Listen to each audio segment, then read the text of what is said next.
വൈക്കം ക്ഷേത്രത്തിന്റെ പടിഞ്ഞാറേ ഗോപുരത്തിന് സമീപം തകർന്ന റോഡ് നന്നാക്കാൻ നടപടിയായി. പടിഞ്ഞാറേ നടയിൽ നിന്ന് തെക്കേ നടയിലേക്ക് തിരിയുന്ന 2 വളവുകളിലെ റോഡ് കുഴികൾ നിറഞ്ഞ അപകടാവസ്ഥയിലായത് കഴിഞ്ഞ ദിവസമാണ് വൈക്കം വാർത്ത റിപ്പോർട്ട് ചെയ്തത്. തകർന്ന റോഡിൽ ഇന്റർലോക്ക് ടൈലുകൾ പാകാനാണ് പൊതുമരാമത്ത് വകുപ്പിന്റെ തീരുമാനം. വ്യാഴാഴ്ച അറ്റകുറ്റപ്പണികൾ തുടങ്ങും.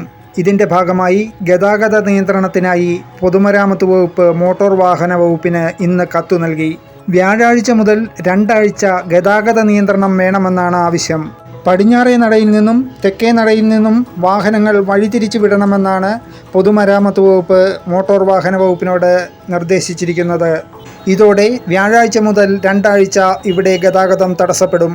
മാധ്യമ വാർത്തകളെ തുടർന്ന് കെ ബിനിമോൻ MLAയും ജനപ്രതിനിധികളും വിഷയത്തിൽ ഇടപെട്ടതോടെയാണ് PWDയുടെ കണ്ണു തുറന്നത്.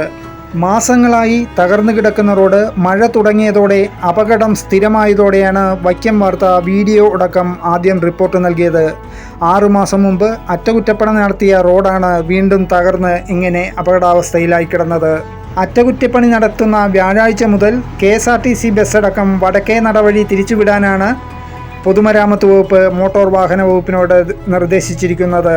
ഫുട്പാത്ത് പോലുമില്ലാത്ത ഇവിടുത്തെ കൊടും വളവുകളിൽ റോഡ് നിർമ്മാണത്തിൻ്റെയും അറ്റകുറ്റപ്പണിയുടെയും അപാകത മൂലം അപകടമുണ്ടാവുന്നത് സ്ഥിരമായിരുന്നു.